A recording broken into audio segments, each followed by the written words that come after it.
So last week, we sent a team of 12 adults in 2 of our vans to Iowa, and they worked with Vineyard's Mercy Response and did some relief work, in particular on 2 houses that were totally devastated from the flooding.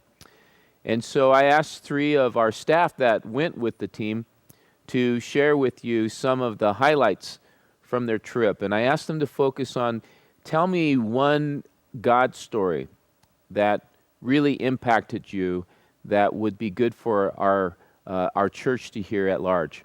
So I'm going to ask Rick Kenagy to share with us first his story of something that occurred there that he saw God moving in a huge way in his life and in the lives of those there.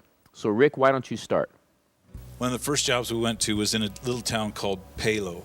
The whole town consists of 500 homes, and out of those 500 homes, 430 were underwater. On Wednesday, we got a job that we were supposed to split into 2 crews, and we decided to leave the women with this single lady who, she was in her 50s. She had lost her home to a flood just 4 years earlier. She'd worked all cleaning up most of what she had to do, but she had this crawl space that needed cleaned out. And the job the description of the job when we started was, you're going to pull some insulation out of her rafters, and all they need is just a few people to haul that stuff to the road. So we decided to leave the ladies there, that they could handle that, and Wayne and I went to another job to power wash a basement.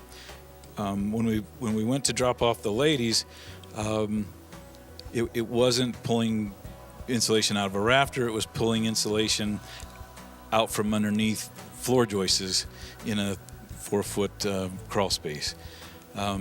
Everything toxic, everything mud, sewer, nasty, okay? I started playing dad. I'm not putting these girls in this situation. So when I called Jeff, the project manager, project leader, I said, I think the job description got a little messed up. Do you have something else for us to do? And he said, Rick, he said, on these kind of situations, I understand we want to keep people as safe as possible. But he says, if it's not your crew, it's the next one. And that was just this middle part of God showing me that he's going to get it done.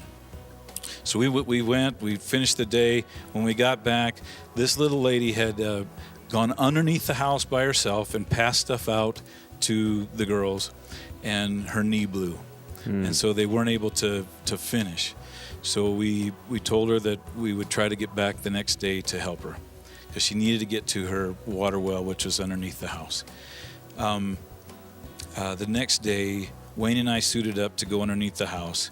The girls were ready to take the stuff to the street, and we were under there for 6 hours. It was not a good situation. Wayne actually commented that had we been contractors, this would have been the job that we didn't bid enough money. And yet we both looked at each other and said, I don't even care. I don't care about the money. We're doing this. We've got energy. We've got peace and grace, and the whole thing about it. If it was a job, it would have been miserable. But when we got done, it was finished, and I saw wiry little girls become huge, strength-filled women. And they accomplished some things that shouldn't have happened. Wow. But what sticks with me most was the third day that we were there, and by this time I'm 62, so I'm getting a little grumpy by the third day, probably grumpier than I was the first day anyway. But we're outside, and we'd been there probably 2 hours, and the house that we were working on was a house that had nothing done to it at all. So when we walked in the front door, there was all the furniture, the magazines, the pictures, the TVs, the stereo, everything there. And the father had left Courtney, the 15-year-old daughter, there to go through and kind of see if there was anything that was salvageable. And the feeling for her was so tremendous that she was trying to make decisions for a family as to what to keep and what not to keep, and if there was anything that was really could be kept. And through this, you could see that the hurt that she was going through, and we could just pray for her that things would get better. And Leah took her by the hand through the day, and by the end of the day, she was walking very proudly with the Lord, I think.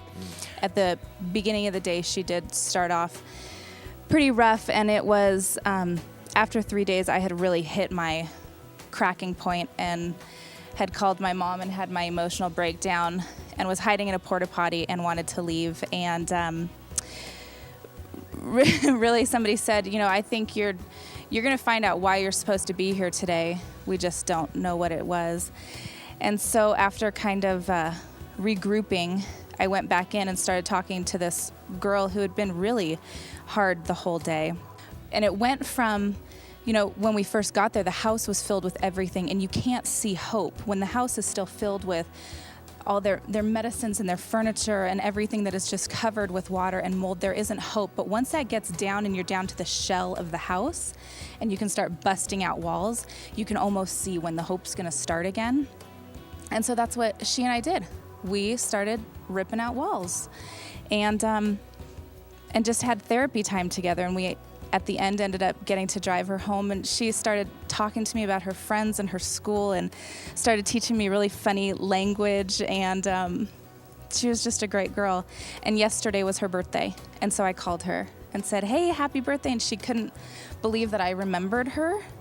And so we talked for a long time yesterday, and then last night she gave me another call just to chit-chat. There wasn't anything. So if that was the one connection that really needed to be made for me and for her, then it was worth it.